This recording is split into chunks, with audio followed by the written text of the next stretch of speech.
Welcome back to the Books Brothers podcast. We are a group of 6 guys in our early 30s who, despite being spread across the United States, managed to keep in touch with each other by reading and discussing books. We've now been meeting every week or two for long enough to have read almost a dozen books together. Reading as a group has opened us all up to new topics we might not have delved into as individuals, and it's been great to have productive excuses to remain connected to each other and to share our discussions with the world. Today we discuss part 2, the backstory, the decline of the play-based childhood, which are chapters 2 through 4 from The Anxious Generation, how the great rewiring of childhood is causing an epidemic of mental illness by the author Jonathan Haidt. I'm Thomas. I'm Garrett. I'm Fles. And I'm Adam. So part 2 of the book, as the title implies, explains the backstory or the background of what has ultimately led to Gen Z becoming the anxious generation. The author makes compelling arguments in chapter 2, what children need to do in childhood, that childhood necessitates play-based experience for development. Childhood is an especially important time for development as children learn through playing with others, attunement, or how to interact and deal with others, and learning socially through a slow growth time period from birth through the teenage years. Learning during this time frame is an especially sensitive time for them. When kids are on their phones and engaging in social media instead of being in real life, common requirements for their natural development is expedited with low commitment. If someone doesn't like you, you can dislike or unfollow them. If you're uncomfortable, you can exit the chat. And kids can learn especially sensitive and inappropriate material, such as viewing pornography, before they've even had their first kiss. So we had already talked last episode about the protectionism movement in parenting. What age did you guys start meeting up with friends to play unsupervised? What did you guys typically do? Anything especially risky? I don't know. Probably around 5th or 6th grade, playing like baseball out in the neighborhood with everybody, or tag, or kick the can. You guys remember that game? Kick the can? Oh, yeah. That's a good one. Yeah, I would say probably 5th or 6th grade for me is when a lot of that started. And I don't remember parents being around for a lot of the stuff that we were doing. Yeah, my parents basically were like, be back by sundown a lot of times. And I think that was, I mean, even when I was like, I think younger than 10 years old, I was outside doing stuff until, in the yard or in the woods or whatever, until it started to get dark. And then obviously we needed to be back, but. Yeah, for sure. It's all good though. It's all good stuff. Like you learn such good social skills and stuff when you're doing that, and you're unsupervised and you're playing with kids your age. You guys remember any especially painful memory doing unsupervised stuff, either physical or mentally painful? When I was 12 or 13, we moved to a neighborhood that was a developing neighborhood. So we moved in probably when half of the neighborhood had homes built. So my friends and I would hang out and walk around to where houses were under construction, and we'd go through the scrap piles and we'd find plywood, solid 2x4s, things like that. And we built a tree house, and we were 12 or 13, and we built that thing unsupervised to my detriment because we thought it would be cool to make a bathroom in the treehouse. And I went to test it out, and I leaned against the wall, and the wall just came out. So I fell out of the treehouse and got a cut. I have a scar still. It came a couple inches from my eye, so it could have been much worse. But that was completely unsupervised. After I got stitched up and came back home, my parents then said to themselves, we should go check out this treehouse and see how sturdy it is. But the point being that we were walking around the neighborhood, just ourselves, just being preteens, being teenagers, and learning on the go, building stuff and getting nails and screws. And we had like kind of like a wooded area behind us. It wasn't like a forest, but there was kind of this wooded area with a fairly large creek. And then on the other side, there was farmland, but one of my friends his house backed up to that. So we would go in the woods and had a ton of fun. And we got into paintball and airsoft, and we'd go out where there weren't any, again, where the houses weren't built, and we'd play paintball. And yeah, it was all unsupervised. I recall doing a lot of like long bike rides with friends, and like you'd like bike over to like a girl's house and like say hi and then like leave, or, you know, I don't know. It was like you weren't really like actually like gonna like talk to them for a while, but I remember doing that. I remember, like Garrett was saying, like I remember going down to like creeks and like trying to like discover things. And one of my neighbors, him and he grew up in somewhere more country. He grew up in Washington, Missouri, and is Grant. I don't know if you remember Grant, Adam. Mm-hmm. Of course, yeah. But he was like big into hunting, and his family was all big in hunting. And so I remember him and I would shoot BB guns and stuff, and we'd shoot at birds, and we'd shoot at each other sometimes. And I remember like throwing fireworks at people or at friends and stuff. And it's like, yeah, I don't know if that stuff is still happening to the same extent, but I know that it was like, those are some of the things that I look back and it's like, yeah, it's dumb, but it's definitely very memorable. I remember walking on a lot of like ponds when they would freeze over. Mm-hmm. Oh yeah. Did you guys do that too? Yeah. Yeah. Not the safest. I definitely remember one leg going down one time. Really? Mr. Deeds was about to happen. Gosh. We had a pond in my backyard during high school. Like we lived adjacent to it. A bunch of neighboring houses did too, but my parents were always like watching out the windows from time to time if it was frozen over, because they just knew we wanted to walk on the pond all the time. That's funny. Yeah, we didn't do that very much. A couple times. You did? Yeah. Oh yeah, we had a trampoline in our backyard. Now that was, I feel like that was a pretty large show of faith in our ability not to break our own necks, I guess, by my parents. So I'm not saying it didn't almost happen a few times, but I think it was definitely a good thing. I feel like we were just trolling our parents. Right now. Yeah. Like we should do a monologue like in like Dr. Evil. Yeah, right. With Scott. My father made ridiculous remarks like he invented the question mark. That's a great scene. For Stalen and Garrett, do you guys feel freaked out, even though you know the science behind this, behind letting your kids have their own independence, free play, being able to learn on their own? Does it freak you out to kind of let go enough for that to happen to the extent that it needs to? I think so. Being honest, because a lot of this is focused on the anxious generation, Gen Z, but he talks about and we talked about it in last episode, that this begins with parenting. So millennials and millennials' parents, safetyism, helicoptering. It's not Gen Z's fault. This is multi-generational. And yeah, I can experience that myself. The idea of, I don't know, I have a 4.5-year-old, so it's different, but I'd have my kids play out in the backyard by themselves, but it's gated where they literally can't get out. And that's probably appropriate for them at 4.5 and 2. But when they're 10, yeah, it is weird for me to think about, just go out in the neighborhood and walk around and see you at sundown. That is weird for me to picture myself not worrying.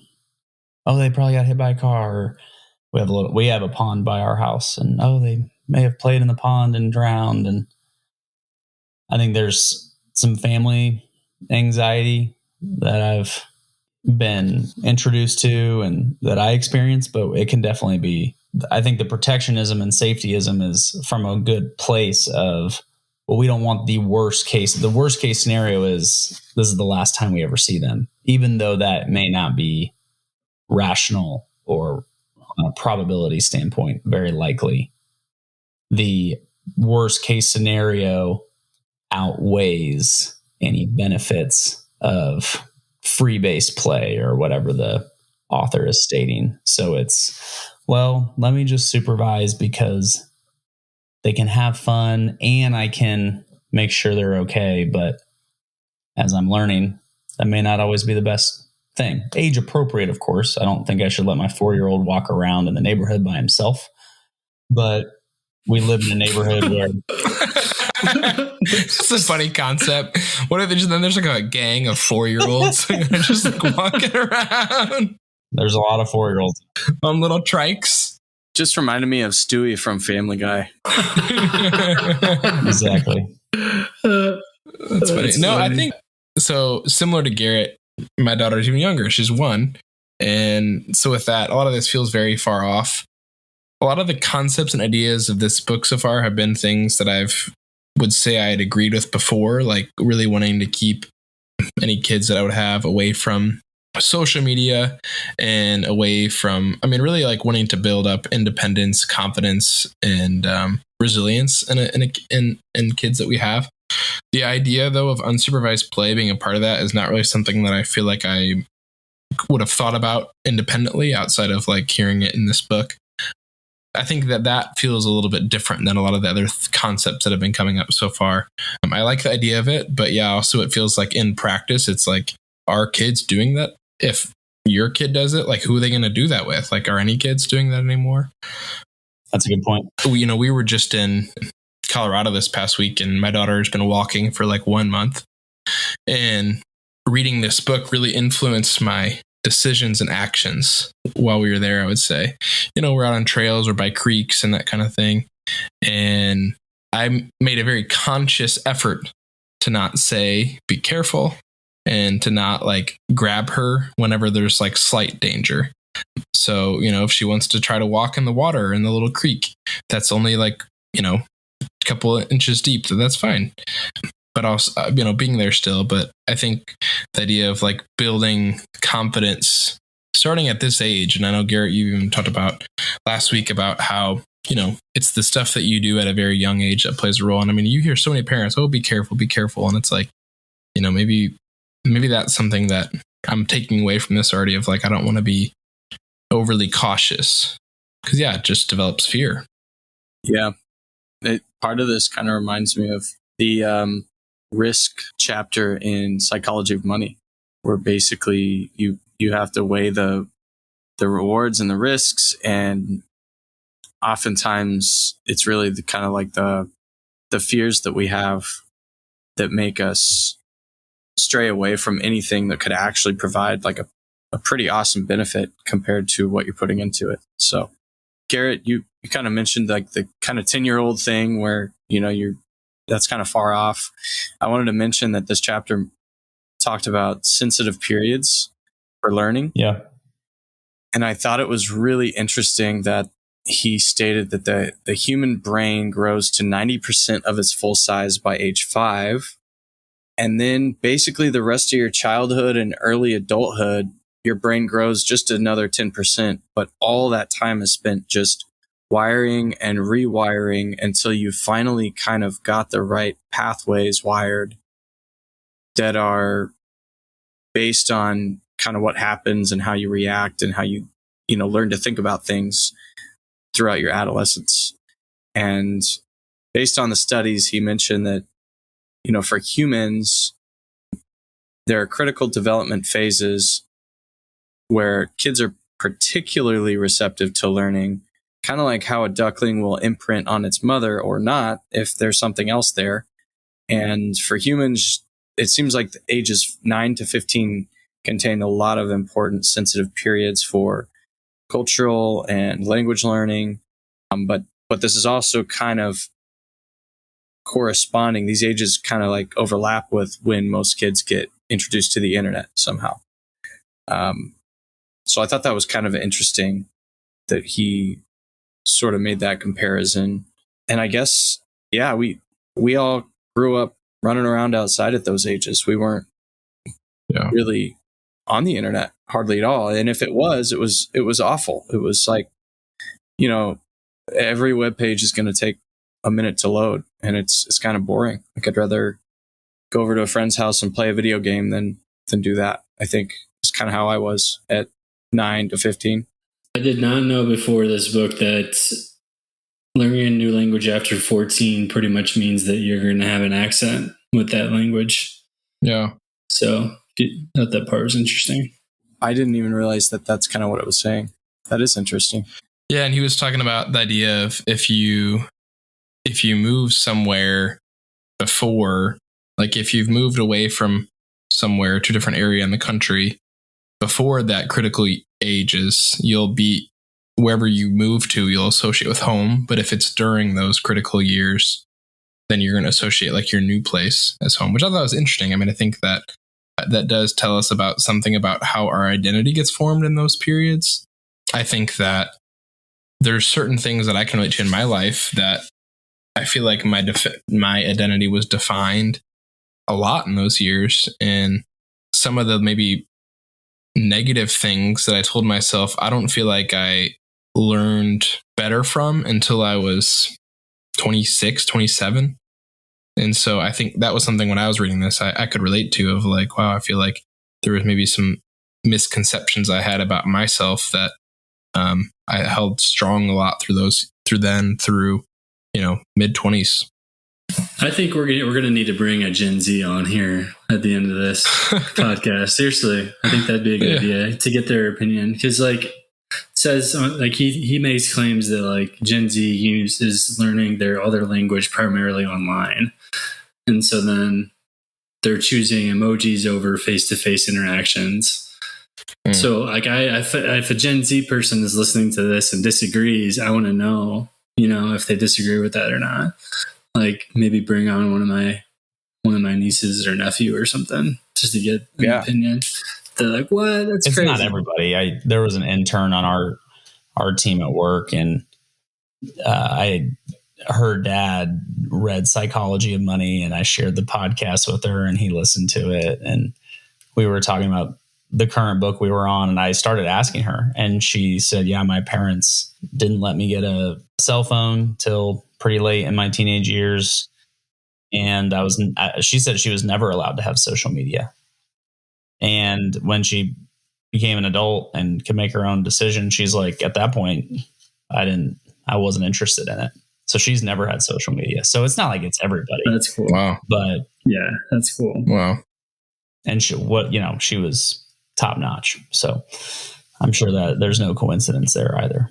So chapter 3 is titled Discover Mode and the Need for Risky Play.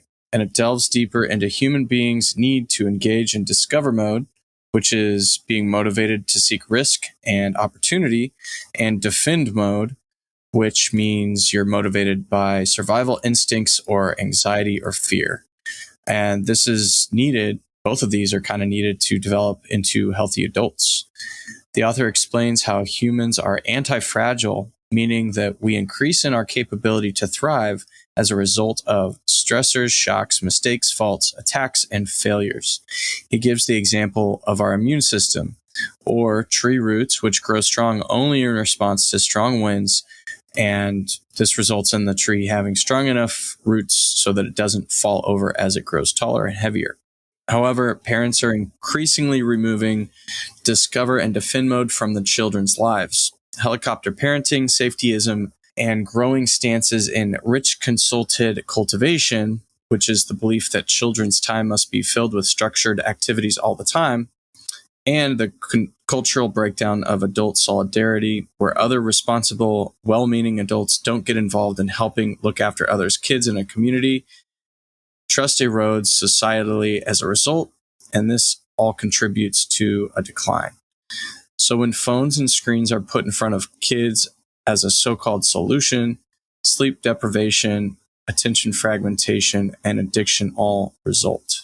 So in order to kind of break that down, I know that was kind of like a dense portion of the book that I just summarized, but in order to kind of break that down, I guess what this chapter is all about is just the fact that for millennia, we've relied on sort of this loop where we, as children, venture out to an extent to where we've pushed the boundaries in our own mind, and that triggers a switch between being in discover mode, where we're excited to go out and explore and seek risk, to something we're not familiar with.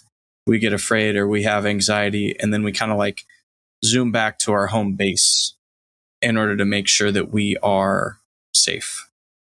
That whole loop is kind of, I think, what the author is talking about being disrupted.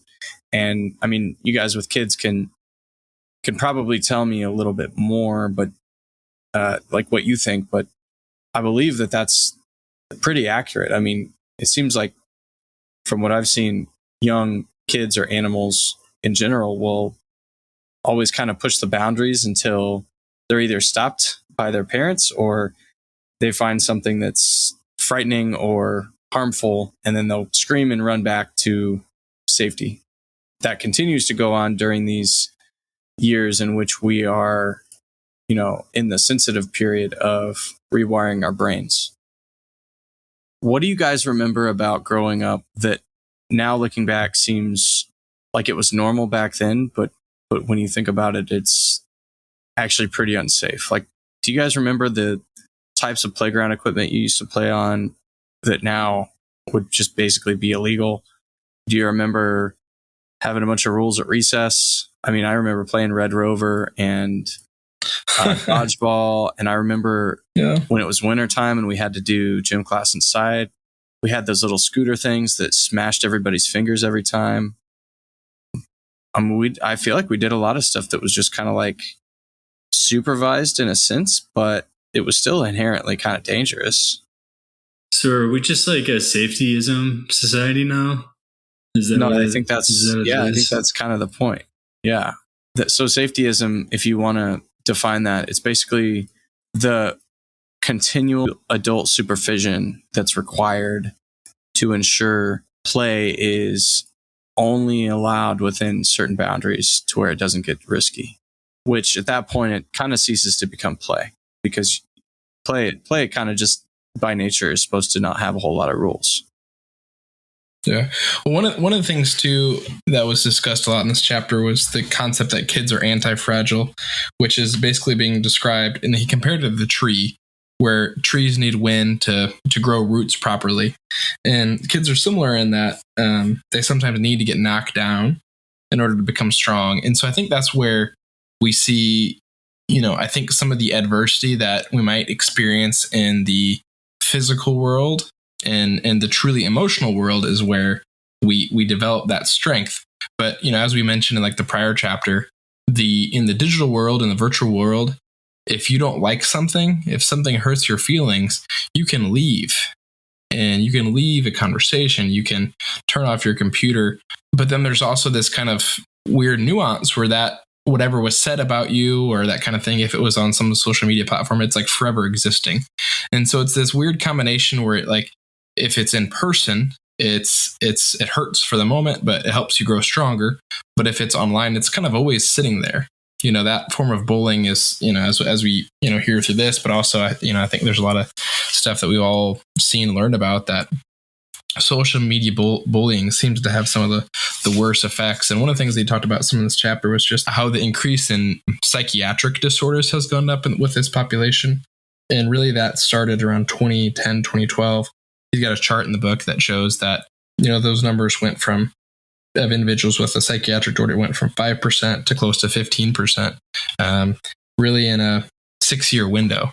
And so that's really where we see a lot of this going on.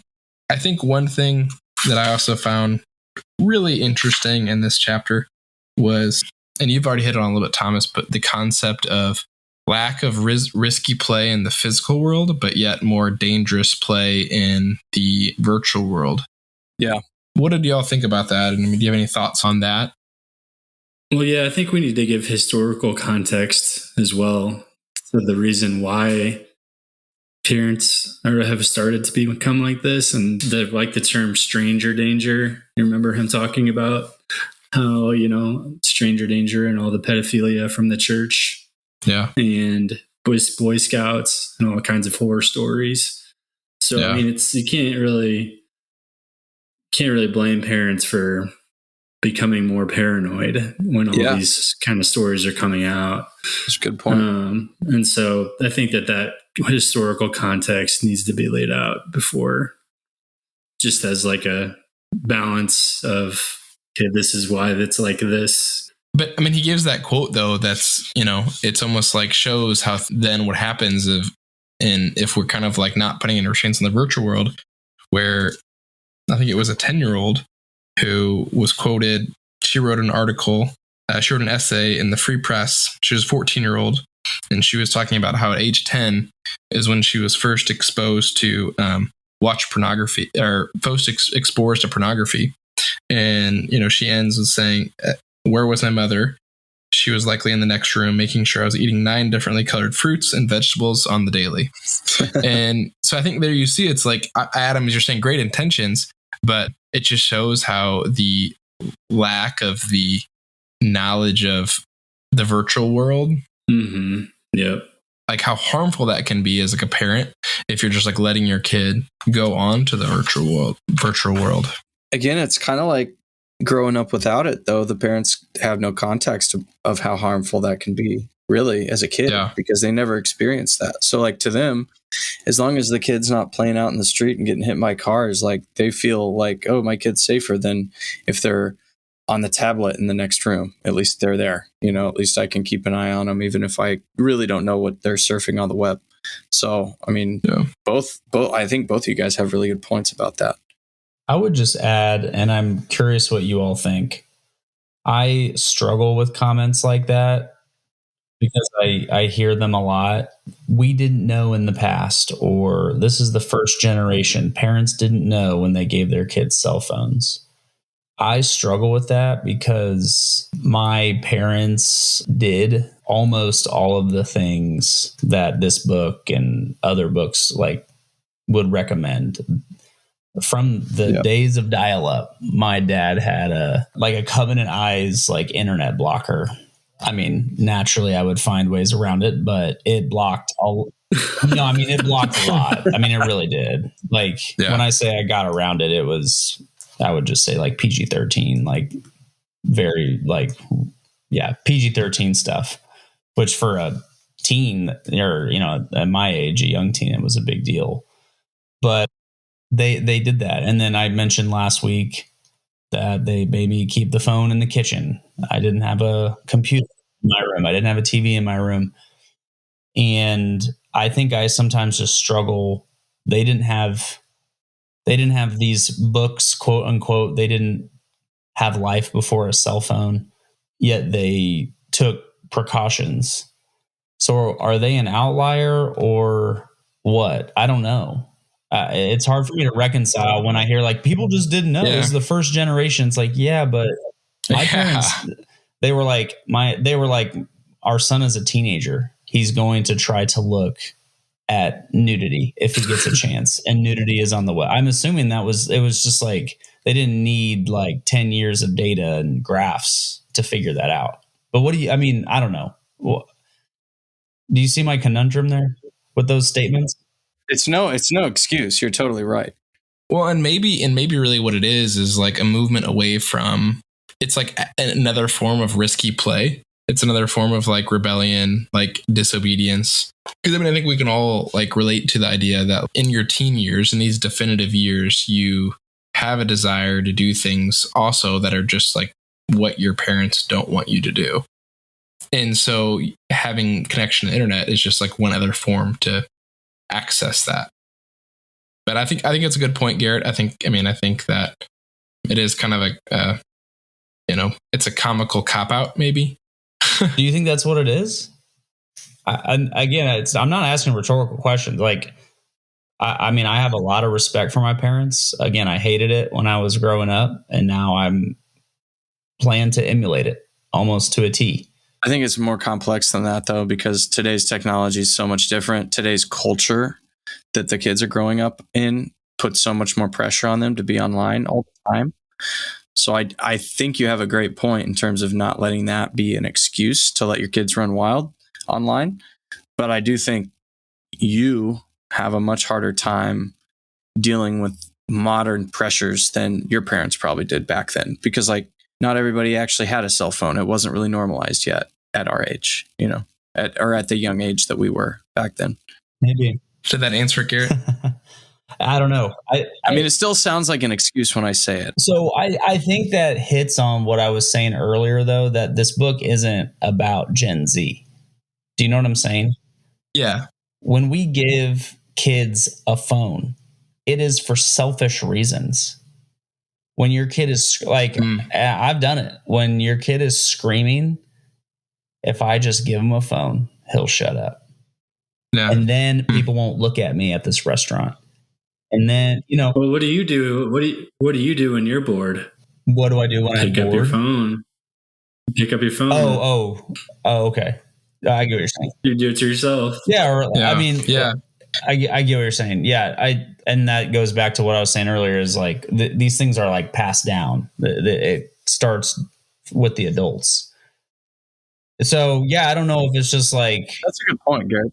That's a good point. I think of a statement that I heard when OpenAI or ChatGPT first came out, and then there was a lot of the concern from the very companies that created OpenAI and how they went before Congress and testified and were like, you all really need to put parameters and implement laws. They were like, hey, we created this and now it might get out of control, so you need to put like guardrails on us. I don't know. It's just like kind of weird. You know what I mean? Like it really seemed like an odd thing. And it's like, just handle it yourselves. Why do you need, So I think sometimes it's like, oh gosh, I want easier parenting in the short term. So let me give you a phone. Let me put on 3 hours of TV because then I can just do what I want and it is hard. It's harder in the short term to not give in to the easier things. But as we're seeing long term, it's having consequences. And I don't think you're saying this, Thomas, but what you are saying, it kind of comes off to me as like we're more advanced, like we're smarter than the generations of the past. So it's like, it's harder now than it was 20 years ago. I just don't know if I believe that. There are different challenges, but what is the social media today will be something else 20 years from now. The example I gave 20 years ago or when we were growing up is TVs and computers in everyone's room. It's like there's always going to be social pressure, and I think you hit on it, and it's a very key point that you said, Thomas, is a lot of what we do with our kids is us being impacted by our own peers. Well, all of my friends are doing it with their kids. So I don't want to be that lone parent that doesn't, and my kids on the outside. Yeah. And that's kind of, I think, honestly, the main pressure today that is different than maybe for our parents, because like I had mentioned in the last episode, my parents had a screen time rule for us. And after we had looked at screens for so long, we had to turn it off. But the technology was still so limited to where, you could get around things or kind of like sneak around and try to watch more TV or be on the internet more. But there are just so many more ways today for that to occur. And then there's so much more pressure today for kids to be online. I mean, like, the main motivation for me for watching TV or playing video games when I was a kid was just basically to not be bored. It wasn't social. That's because it didn't exist yet, though. And I think that's probably where like we might just disagree, which is fine. I like when we have these kind of conversations. But it's just like I'm not saying it's any easier or harder necessary for parents to put their foot down today than it was back then. I'm just saying that the landscape's much different in which these kids are growing up. And that has to be taken into account when you actually try to implement something. You know what I mean? Sure. I think, I agree with that. I think the only thing I was saying is every generation has their own deal, whether it's the radio in the 20s or the TV in the 40s, or, you know what I mean? It sounds so, black and white TV, but it's like, I had I had friends who couldn't fall asleep. Like, did you all fall asleep to the TV on? Like, I can't do that. No, heck no. Did you, Thomas? No. No, but I remember like my parents had a TV in their bedroom and they would fall asleep with it on sometimes. I had friends who would do that, and I'm like, how is this possible? Like, I'm only allowed an hour of TV a day, or you know what I mean? Like, it's like there have been screens. They just, to your point, they look differently, but I think the social pressures, the peer pressure, the desire to fit in, not have your kids be ostracized or made fun of because they don't do that, have this that everyone else has. I think that is the same, regardless of what the screen looks like or the pressure of the. But I feel like I'm being redundant, so I'll stop. It's a good conversation, though. Well, I like that you zoomed out of Gen Z because we focused a lot on this one generation, and I think as somebody who's older, that's actually made me maybe not reflect on how these things affect me in real time as much, like we did in some other books that we've read. But we should be using this data not only to kind of judge how, kids are growing up now and kids are going to grow up in the future, but also judge like, okay, well, we know these are extremely detrimental. These technologies can be extremely detrimental during the sensitive parts of your life, but we still don't know like long-term effects for people our age, people older than us, people that retire and all they do is sit on their phones, right? I mean, it really affects every age group in different ways, probably. And we still are in this experiment, right? Mm-hmm. Like we're just starting to figure that out. And what you also said about the different time periods with different technologies, where you have radio that gets invented and all of a sudden listening to a radio program's the devil and it's going to corrupt you. And then you have color TV, and then that's the next thing that's going to rot your brain. And then you have, it just goes on and on. The Walkman. Right? So has every generation that sees a new technology to grab our attention had people that were alarmist, like the author of this book is? And saying the word alarmist kind of makes it seem like what this author is saying isn't true. I don't believe that. I think what he's saying is true. But yeah, I think every generation has its overreactions and fears. There really is, though, something to be said about really there's been a movement from reality to a virtual world that you can interact socially. With. You can't interact with the TV. You can't interact with the radio in the same way. That's a big one. So I think that it is a bigger transition, and who's to say there may not be something else like that in the future. One thing that kind of makes me sad, I don't know what your guys' experience is when you go to the gym now, but in high school when I would lift at the gyms, some people may have like wire headphones in, but typically there was music playing over the entire gym speakers, and it was like fairly engaging with the people you're around. And I just noticed now everyone's got their own headphones, and like the gym can be completely silent and no one's talking to one another. Mm-hmm. It's kind of like sad. You go to a gym and they don't play music there? Well, it's the company gym. So it's like I go. Oh, I see. Yeah, it's not like a. They just play advertisements for your company on. You love to it's work like here. Going to a hotel gym, right? Yeah, hotel gym. Yeah, for sure. But I feel like if you can train hard in a hotel gym, then like you're a beast. Like, that's true. Just go into like that tunnel. Well, even if that music is on, the point being that people still got their own headphones in.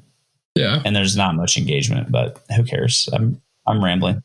Hey man, I've been working out at my clubhouse gym Mondays and Wednesdays and going to bigger box gym on Saturdays. That's awesome, man. Kind of reminds me of a hotel gym though. Yeah. I feel like if you can do that though, it's like that's a separate level of discipline that you can train in a place that has that, it's just like much less stimulus, which is good. It's a challenge for me to not want to go back to St. Louis, back to my old gym and pick up but pick up some heavy weights. But I do that on Saturdays so that I don't have to, because my commute now is all wacky since I moved. Yeah. Do you think if you got a Bluetooth speaker and started blasting some tunes like at a regular interval, every week at the complex gym. Maybe put up some posters about how that's when you're going to be working out, that people would want to join and enjoy the hardcore atmosphere the vibe that you put off. The house mix. Hey, There you go. Or Bass Hunter.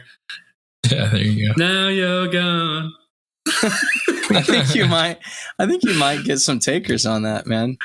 Yeah, I don't know if I'm gonna like what's gonna show up or not, but we'll see. Hey, man, start the in-person community there and just see what happens. No, you're right. In-person community is a good thing. Yeah, it's huge. So yeah, on to chapter 4, which is titled Puberty and the Blocked Transition to Adulthood. Chapter 4 discusses the role both puberty and the adolescent years plays in young boy or girl's life to transition into adulthood. While not as typical in American society, some cultures and religions have formal rites of passage of transitioning into adulthood. All this to say, because an adolescent's brain once again experiences great plasticity, what teens experience is crucial for their maturation. Unfortunately, safetyism and smartphones both serve as experience blockers, so traditional notable milestones or experiences that first occur in a teen's life, such as alcohol consumption, sex, getting a driver's license, and working, have all plummeted over the last couple decades. Do you guys remember anything that you would consider a rite of passage? I know in the book it mentioned a lot of these things are a lot more closely tied with heavily, religious communities and traditions, but as like the typical American kid who grew up in the 90s and early 2000s, what do you guys remember regarding like a rite of passage that is just kind of sticks out in your mind of like, okay, I felt a lot more confident in myself to be independent at this point or something?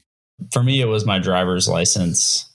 I just could not wait till I was 15 to take the test to get my permit. And then I remember I was so upset that my annual summer Boy Scout camp ran through like over my birthday when I turned 16, so that I couldn't take my driver's test right when I turned 16. I had to wait till like a week after.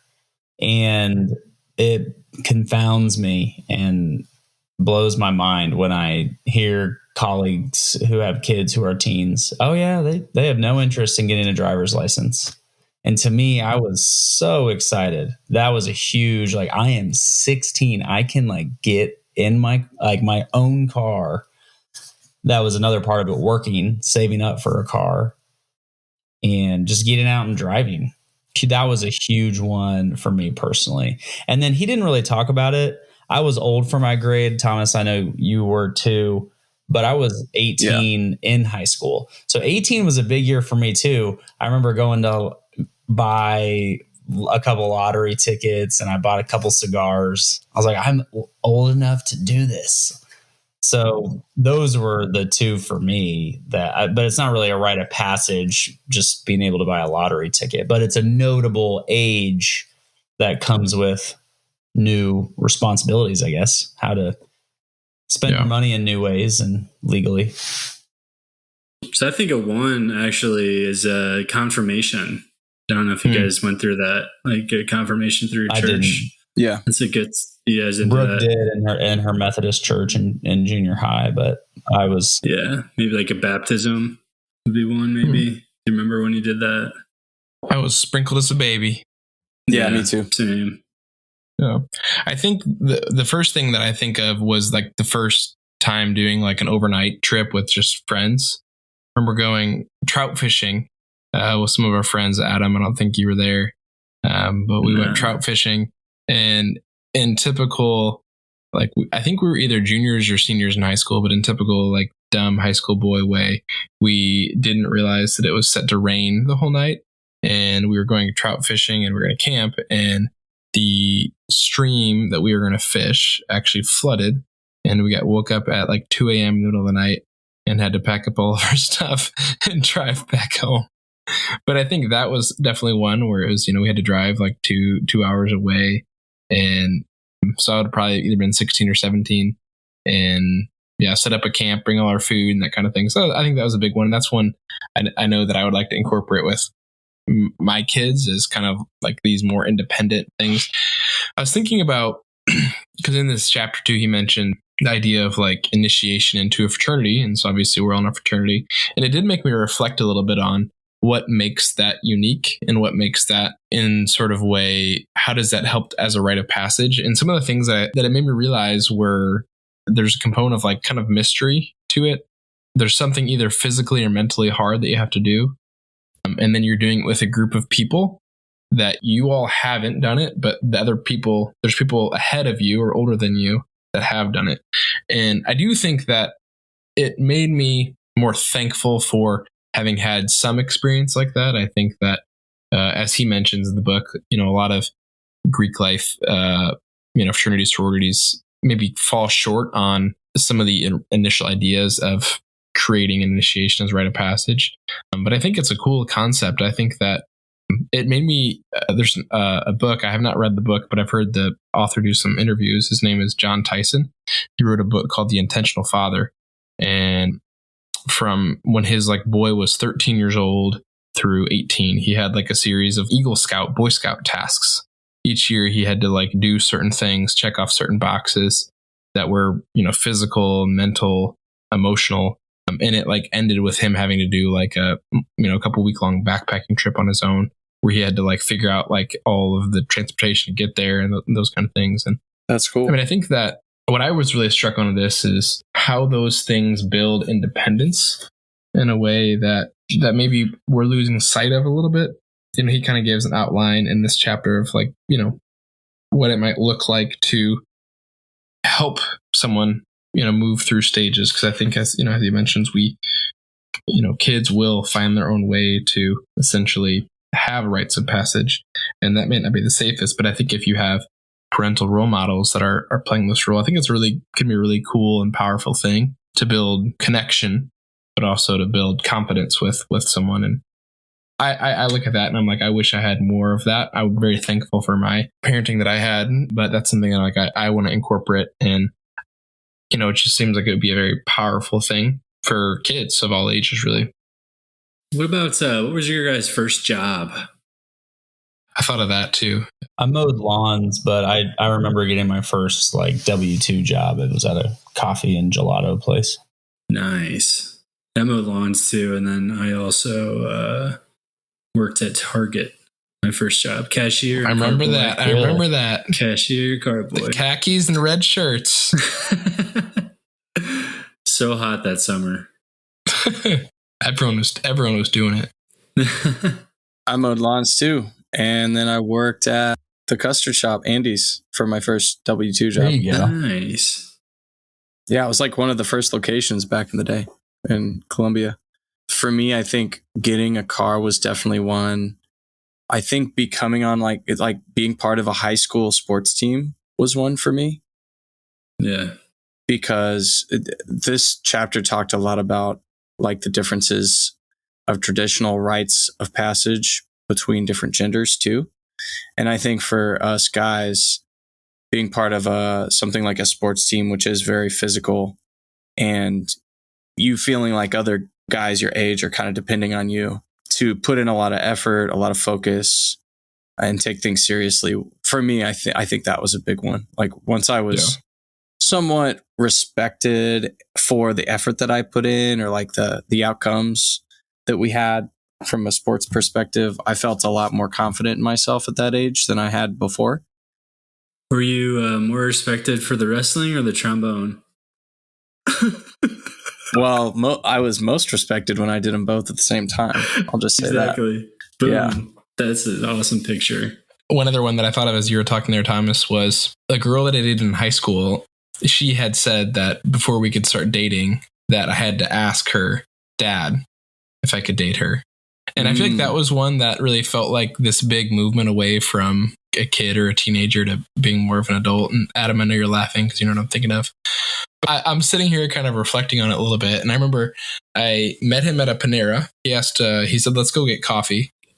So I'm a 17-year-old meeting a guy who's in his mid 50s for which is, it's a good thing, but it's so I'm there to basically hey, ask him. And he's going to ask me a series of questions. And I'm thinking back, I'm what did I order?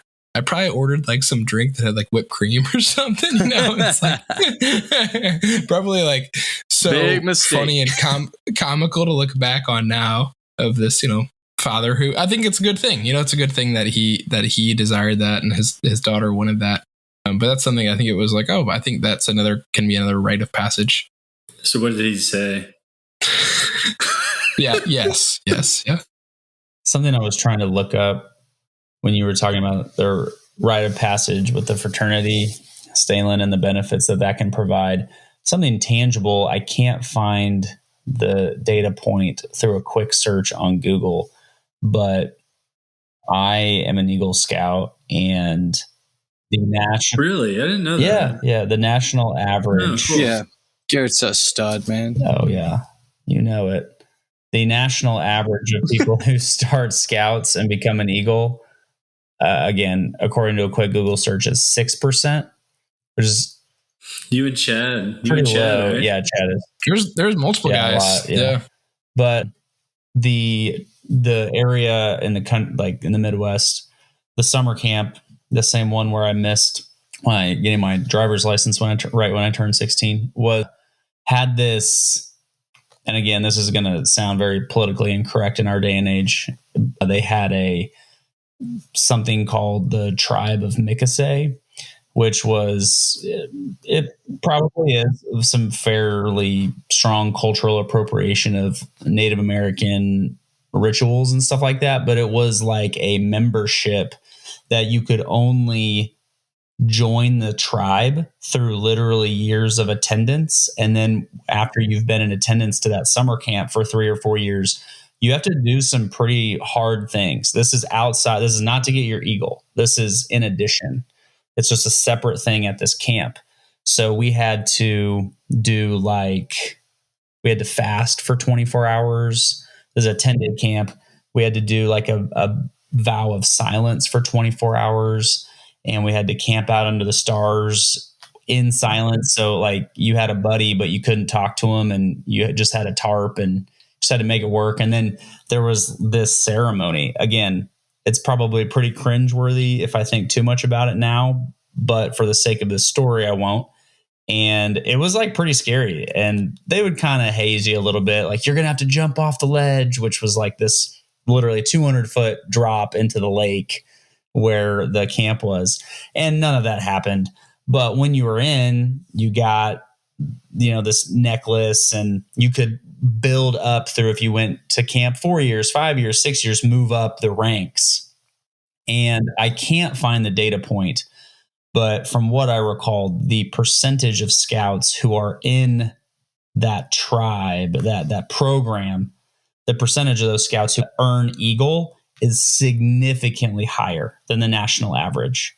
So I think that's again, I don't have the data point, so I'll just have to say fairly larger. I think that's a good example of an A group and a B group where here's just the baseline average. But if you include this rite of passage where, hey, it's giving you more reason to be part of the group.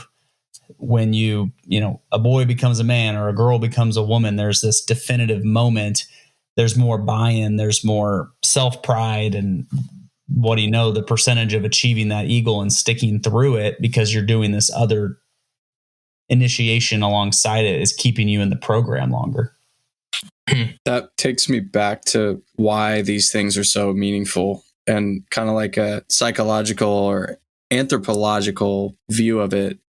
Stalin had mentioned just kind of the fact that these kind of things or I think Stalin, you mentioned it, these kind of things kind of goes back a long way from like a tradition perspective. You talked about that in the book, just how that's just something that societies do.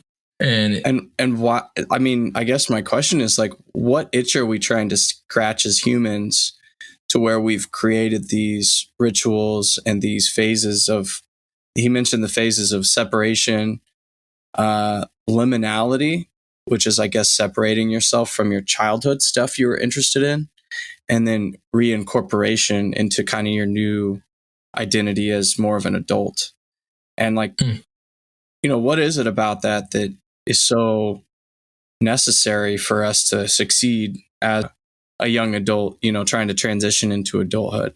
Is it an emotional thing? Stanley, I think I was trying to think of the fact that you mentioned how it feels sacred or it's very serious. Yeah. I do feel like that comes from a very deep emotional spot more than like a rational one. I mean, obviously I don't have that's a big question. It's a good question, but I think like I can speak to my experience where like in life, we're going to have to like transition. We're going to have periods where we have to transition how we do something, whether it's, getting married, becoming a parent, whether it's starting a new job, buying a home, dealing with like serious life conflicts, dealing with death of family. And I think that whenever we, it's like when we impose these intentional changes on our life, I think that helps us to better prepare us for those situations. And, I think of for me in the last year, obviously a big change with having a daughter, having a first child, but also, making the choice to change career path. And that was something that is a very challenging thing to, both from a making it happen standpoint, but also from a, all the details went into it, but also all the ways that it caused stress and anxiety for me. And I'd like to think that prior bouts of these, forced inconveniences or these prior periods where I've been able to transition and things like were helpful in that. I guess bringing it back to the book, the point of talking about these rites of passage is that when you live online, there are no ages anymore. You are, everybody who's online is from the perspective of the internet, the same age now. Anybody can get onto any website they want. They can see anything they want, whether that's proper content for a 10-year-old or person that's matured. And also it kind of compares that to the fact that the rites of passage that we culturally and religiously typically had, they're just not there in the same way they were in the past. So those two things kind of coinciding, I think the author's trying to say, makes kids a little bit confused about like, what's the meaning of this? What am I supposed to do now? At what age can I move on to the next thing? Am I an adult yet? Am I still a kid? Like, have I left this behind or what's going on? What do you guys think of that? I mean, yeah, but I think the default is I am still a kid. Yeah, I guess because there's nothing to trigger you forward, right? Mm-hmm. Mm-hmm. But yet you're encountering these adult things. You're feeling like you're being exposed to adult stuff, but yet you're not really kind of naturally going through that in the same way maybe in the past. I think of, the classic that, we've all seen. It's like it's the comparison of like a 13-year-old picture of someone now versus a 13-year-old picture of someone from the 90s or early 2000s. And everyone who's, even if they're 20 years old, they're going to be embarrassed what they looked like in the picture when they're 13. But now with like Photoshop and all these things you can do, it's like 13-year-olds look like adults. Or they can, if they want to. Mm-hmm. Yeah. Okay. This chapter also talked about myelination. Well, myelin is the tissue around nerve cells. It's like the fatty tissue around nerve cells. But so he's talking about the concept of like how like a lot of the wiring happens in this period. And like, I think he gives the quote, like nerves and neurons that fire together, wire together, and how, yeah, go ahead though. Oh, I just thought it tied in with what we talked about in the last chapter where you have these sensitive periods. And then once you get past that point, myelination occurs and kind of locks in whatever you've learned or not learned from that period. So you want to get all the good lessons in as fast as you can during that period, or else it's a lot harder to learn or unlearn after the fact. That made me think about digital addiction, because I know that's a growing trend that people are getting addicted to video games, the internet, social media. And then I'm assuming what happens is that's during a highly plastic phase of their brain development, and then myelination occurs and those pathways get set in their ways to where they're like, it's a lot harder for them to change after that, I would assume. Yeah. The last thing I wanted to mention was the visual of a smartphone being compared to a cuckoo bird. And I didn't know this, but a cuckoo bird will lay its egg in another bird's nest, and either the cuckoo bird that lays the egg pushes the other eggs out so that the mother that it laid its egg in feeds the cuckoo bird's young, or the cuckoo bird's young itself pushes the other eggs out. I can't remember which one. But he was comparing that to the fact that smartphones and the internet pretty much pushes the attention of these, young users towards the internet and pushes out all the real life experiences they could be having in the same time that they're on the internet. I thought that was an interesting visual. Yeah.